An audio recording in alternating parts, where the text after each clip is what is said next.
तो भाइयों और बहनों, आप सभी लोगों का स्वागत है एक्सप्लेनर श्री में। तो कहानी की शुरुआत होती है जापान से, हजारों मील दूर रहने वाले योद्धा यंग से, जो बचपन से ही सैड फ्लूट क्लेन के साथ तलवारबाजी की ट्रेनिंग कर रहा था। वो दुनिया का सबसे बढ़िया तलवारबाज बनना चाहता था, जिसके लिए उसे दुश्मन जाति के सरदार टीम का मुकाबला करना पड़ा। इस युद्ध में यंग ने टीम के साथ उसकी जाति के सभी लोगों को मौत के घाट उतार दिया, परंतु आखिर में जब उसे टीम की नन्ही बच्ची दिखाई दी तो उस पर वो तलवार नहीं उठा पाया। इस वजह से उसके अपने साथी ही उसके दुश्मन बन गए, क्योंकि उनका मानना था कि जब तक टीम की जाति का एक भी अंश जिंदा है तब तक उनकी जीत पूरी नहीं होगी। अब सैड फ्लूट क्लेन के सभी योद्धा उसके पीछे हाथ धोकर पड़ गए, इसीलिए यंग को मजबूरन अपना घर जलाना पड़ा और वो समुद्र के रास्ते से यूएस चला गया। यूएस में उसे अपने पुराने दोस्त माइल के यहाँ जाना था, और जब जंग टोमा नाम के गांव में पहुंचा तो उसे खबर मिली कि स्माइल तो 3 साल पहले ही गुजर गया। उधर जब जंग के मास्टर शीन ने उसके जले हुए घर की तलाशी ली तो उसे उसी जहाज कंपनी का आधा जला हुआ कागज मिला, जिसकी मदद से यंग यूएस में गया था। सेना को इकट्ठा करके यंग के पीछे अमेरिका की ओर निकल पड़ा। उधर टोमा गांव में आम लोग यंग को ज्यादा पसंद नहीं करते थे, पर वहाँ सर्कस में एट बॉल नाम का एक बौना आदमी था, जो उसे स्माइल की पुराने कपड़े धोने वाली दुकान में ले गया ताकि यंग बच्ची के साथ यहाँ सही सलामत रह सके। पर शाम को अचानक ली नाम के एक लड़की ने यंग पर पीछे से हमला कर दिया। यंग उसके वार को रोक नहीं सकता था, पर उसने ऐसा इसलिए नहीं किया था क्योंकि असलियत सबके सामने आ जाती। तब लीन ने उससे माफी मांगी और बताया कि वो स्माइल की दोस्त थी। खैर बाद में यंग को अच्छे से कपड़े धोना सिखाया ताकि वो स्माइल की पुरानी दुकान को दोबारा से चलाकर पैसा कमा सके।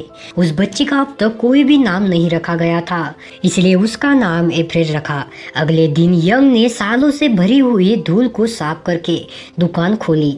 अगली सुबह कुछ शैतान बच्चे आकर उसका मजाक उड़ाने लगे और फिर एड बॉल ने वहां आकर उन्हें भगा दिया और यंग को अप्रैल के साथ सर्कस में खाने पर बुलाया। बाद में यंग ने देखा कि ली चाकू फेंकने की कोशिश कर रही थी, पर उसका निशाना बहुत ही खराब था। कुछ दिन बाद यंग वहां पर एक साधारण सी जिंदगी जीने लगा। वो रोज कपड़े धोता, दोस्तों के साथ हंसता खेलता, सूरज को डूबते हुए देखता, और अब तो उसने अपना खुद का बगीचा भी शुरू कर दिया था। एक दिन यंग ने लीन को कब्रिस्तान में जाते हुए देखा तो उसने एड बॉल से लीन की कहानी पूछी। एड बॉल ने बताया कि कई साल पहले इस गांव पर एक करप्ट कर्नल ने हमला किया था और उसे अपने मनोरंजन के लिए एक लड़की चाहिए थी, पर वहां पर लीन ने उबलती ग्रीस के पैन से कर्नल पर हमला करके अपनी जान बचाई। फिर वो बाहर भागी तो कर्नल ने उस पर गोली चला दी। तभी उसके माँ बाप और भाई उसे उठाने आए, पर कर्नल ने उन्हें भी गोली मार दी। बाद में जब लोगों ने लाशें उठाई तो पता चला कि लीन का पूरा परिवार मर गया, लेकिन वह किसी तरह से जिंदा बच गई थी। अगले दिन यंग ने देखा कि लीन अपने खराब निशाने को लेकर काफी परेशान थी। तब यंग ने उसकी मदद करने का फैसला किया और उसे सर्कस में ले जाकर निशाना लगाना सिखाया। यंग ने उसे समझाया कि उसके फेंकने के तरीके में कोई भी दिक्कत नहीं है, लेकिन प्रॉब्लम है सारी ध्यान लगाने की। इसलिए यंग ने उसके आंखों पर पट्टी बांधकर उसे अपने ऊपर चाकू फेंकने को कहा। आखिरकार लीन के सारे निशाने बिल्कुल ठीक लगे और तब लीन ने शुक्रिया किया। सैड फ्लूट की ये बात सुनकर यंग हक्का बक्का रह गया। दरअसल उसने स्माइल की कहानियों से अंदाजा लगा लिया था कि यंग सैड फ्लूट क्लेन का ही एक योद्धा है। इसके बाद यंग ने अपनी पूरी कहानी बताई। उसके पिता एक आम किसान थे जिन्हें योद्धा ने सिर्फ इसीलिए मार दिया था क्योंकि वो अपनी तलवार की टेस्टिंग कर रहा था। उस दिन यंग ने फैसला कर लिया कि वो दुनिया का सबसे बेहतर तलवारबाज बनेगा।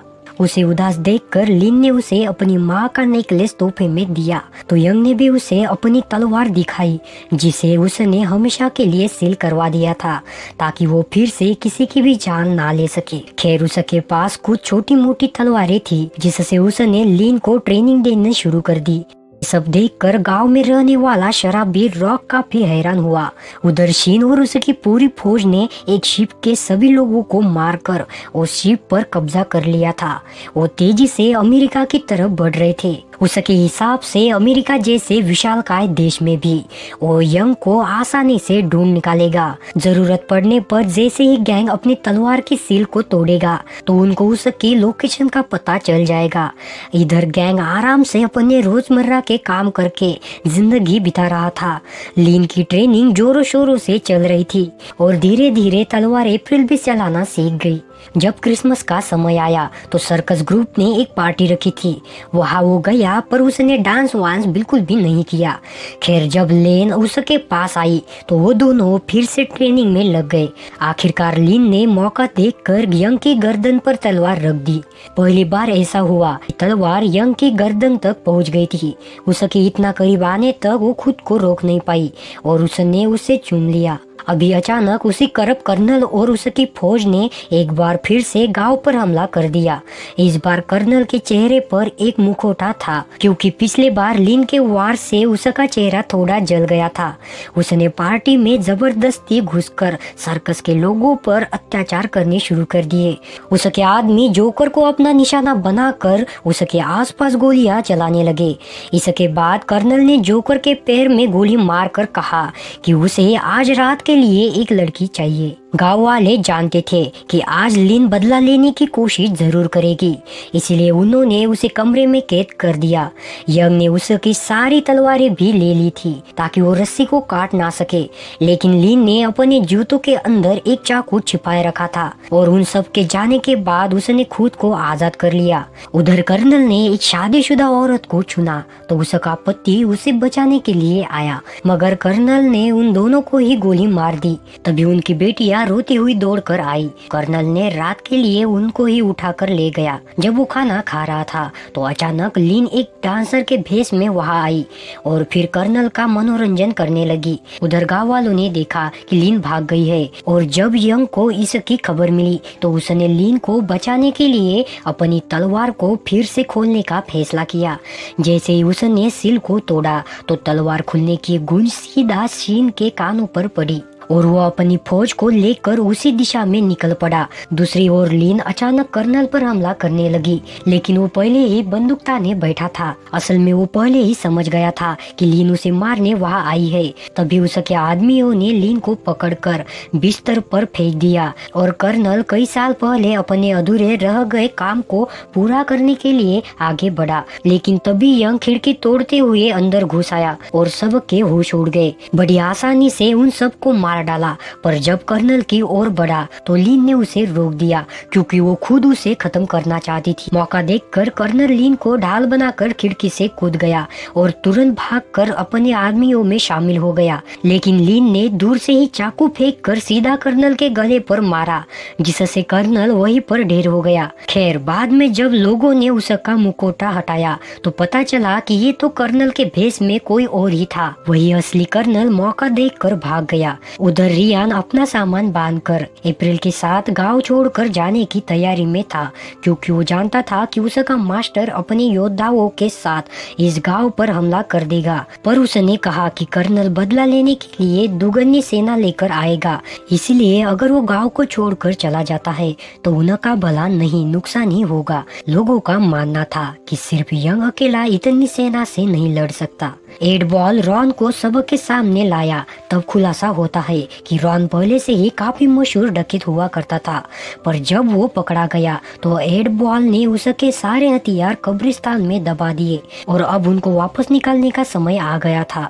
अपनी बंदूक से जब रॉन ने निशाना लगाया तो उसका निशाना आज भी उतना ही पक्का था। उधर लीन जानती थी कि यंग लड़ाई के बाद चला जाएगा, इसलिए उसने भी यंग के साथ जाने की बात कही। बाद में रॉन अपने वही पुराने कपड़े यंग के पास धुलवाने आया तो रॉन ने कहा कि वो हमेशा से ही जानता था कि वो एक योद्धा है, क्योंकि वो उसकी चाल ढाल देखकर ही उसकी सच्चाई जान गया था। वही यंग भी रॉन के बारे में यही सोचता था, क्योंकि उसे भी रॉन से खून की बदबू आ गई थी। फिर उन्होंने हाथ मिलाए और रॉन ने बताया कि उसने डकैती इसीलिए छोड़ी क्योंकि जब कुछ पुलिस वाले उसे पकड़ रहे थे तो उन्होंने उसकी पत्नी को मार डाला। मरने से पहले उसकी पत्नी ने उसे कभी बंदूक ना उठाने को कहा और उसने आज तक ये वादा भी निभाया था, पर आज गाँव वालों पर मुसीबत आई थी, इसीलिए रॉन रॉन ने सोचा कि उसकी पत्नी उसकी ये मजबूरी जरूर समझेगी। फिर अगले दिन एक लड़का अप्रैल को लेकर बेसमेंट में छिप गया और यंग गांव के सरहद के बाहर